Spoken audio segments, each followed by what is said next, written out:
everyone, it's Olivia Bassi from Empowerment Junction Podcast. Now, before you start your week, I want to ask you a quick question. Are you waiting on God, or is God waiting on you?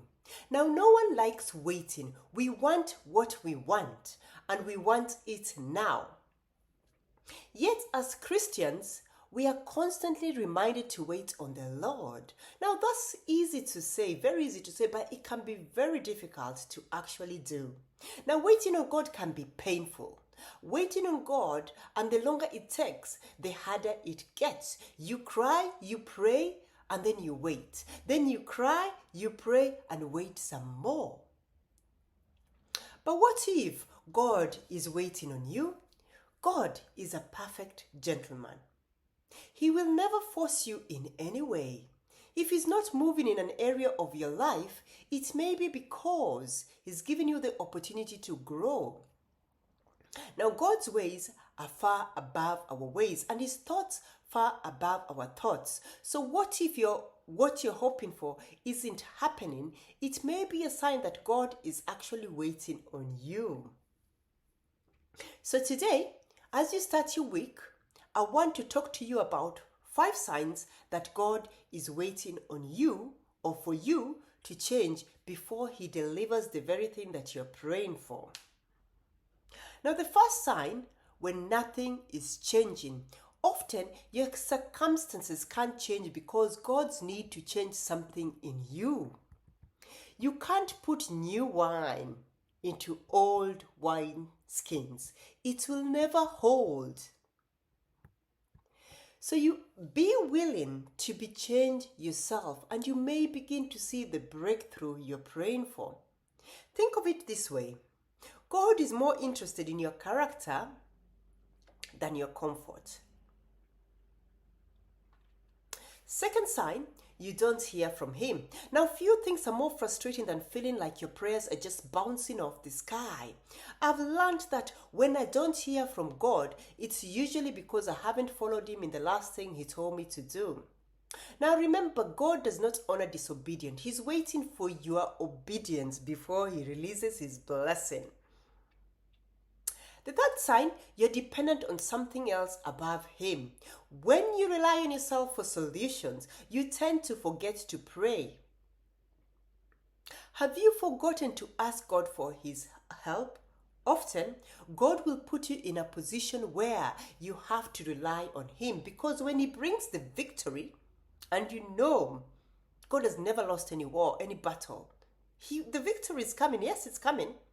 He doesn't want you taking the credit. He wants you to recognize His hand in your situation.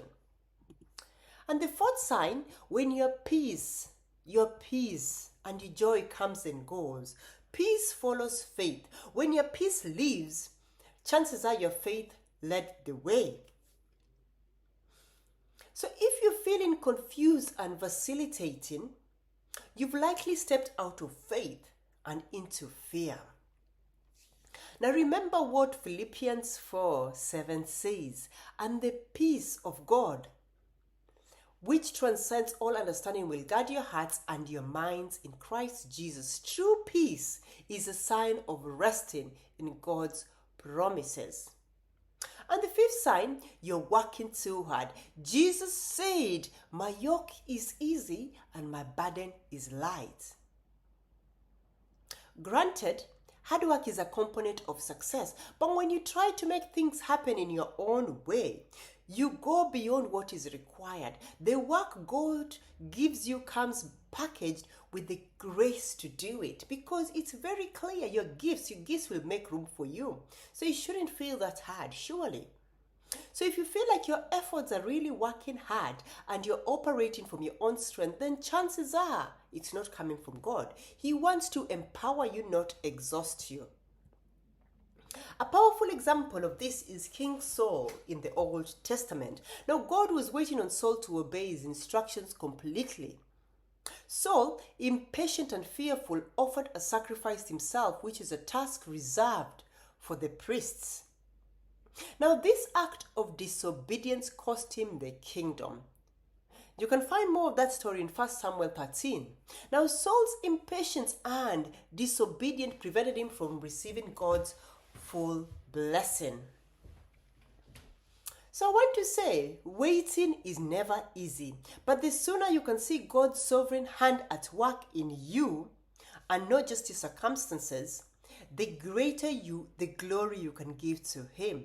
He's not just interested in your destination, He's interested in your development. Now I encourage you today to visit my blog at oliviabassi.co.uk for more tips on faith, purpose, and waiting on the Lord.